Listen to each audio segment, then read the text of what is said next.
material. That's Jeff Saperstone reporting. Now, of course, all throughout the night, we have reporters at every headquarters. We have a big set of analysts here in studio as well to give us insight all through the night. Let's go to our colleague, Mike Nikitas. He is here now with those analysts. Mike? Christy Bryan, I'm joined by Democrat Jesse Mermel, a former spokesperson for Deval Patrick, and Jeff Simone, Executive Director of the Massachusetts Young Republicans. We just heard from the Hillary Clinton campaign, Jeff Saperstone, so give me the pulse of where you think this Democratic race is, Jesse. Right now it's 7:09, it's still very early, but what are you thinking as far as the momentum building up today and throughout the day today and where we go tonight? I think that what happened today has been incredibly exciting for the Democrats long term. You've seen two organizations that are really firing on all cylinders. That means great things for us come November because you have a team that's had an excellent practice run no matter who the nominee is. And of course, you know, they've had a long day, so everyone's exhausted, everyone's hopped up on caffeine and Dunkin' Donuts, and I'm sure really anxious to see what that gap is going to be. That's the big question on our side tonight. Can Hillary Clinton close this to within 10 points, single digits, for example? Well, I'm sure single digits is the big goal, but I think even a little bit over that would be a win for her, given that you did see some polls, even as recently as this weekend, that showed Bernie Sanders leading her 2-1.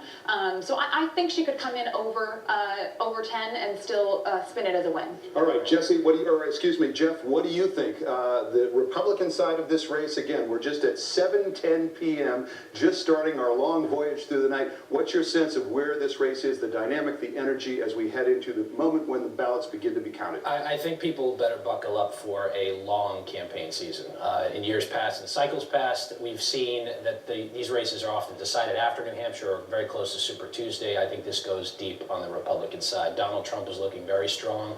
I think he will take it tonight, but it's a question of how much of the vote he does get. I think it'll be around 25%, maybe to 27%, and that will actually really hurt him going down the stretch if he doesn't break 30. Hurt him? Okay, if he doesn't break 30. Okay, so you think, though, a substantial portion of his support will stick. We saw this phenomenon, and we saw a lot of voters waffling at the last minute, traditionally 40 to 50%. I went to a Rubio rally on Sunday. I went to see Jeb Bush. There are a lot of people who have not decided or maybe made up their mind and told me, I might even change my mind on Tuesday. The undecideds have primarily not been going for Trump. Trump has his base locked in. The undecideds have been breaking a lot for Kasich, possibly Rubio. Rubio, with the debate issue this past weekend, solidified his support in some sense, but the late-breaking undecideds may have leaned towards somebody like John Kasich. Or the thing we have to keep in mind, so many of those late-breaking undecideds were New Hampshire undeclareds, and they can pull a Republican ballot or a Democratic ballot. And an interesting thing is taking place right now. There are people who are now deciding between Bernie Sanders and John Kasich, which I never thought that those words would come out of my mouth. But it is actually a unique phenomenon going on right now in New Hampshire that's taking place. All right, one exit poll result we've had from our partners at NBC News. Let's show people here what the information is, and it's a real, I think, temperature of the electorate. How are you feeling right now? Are you angry about how government is working? Republicans, way more, 43% to Democrats, only 12%. Positive feelings about Washington, Republicans, only 7%, Democrats, 37%.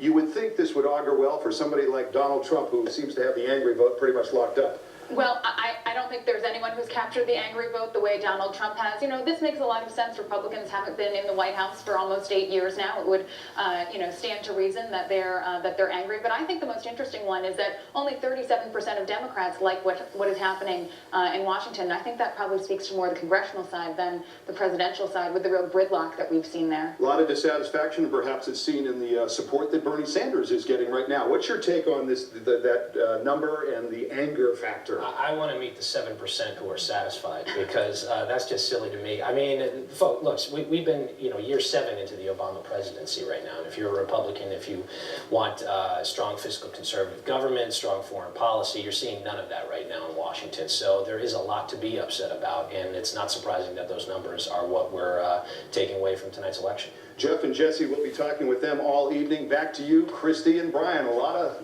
time still to go this evening. Yeah, a lot of interesting issues to chew on. Thank you very much, guys. Now, Marco Rubio, they brought him up quite a bit. He had huge buzz and momentum coming out of Iowa.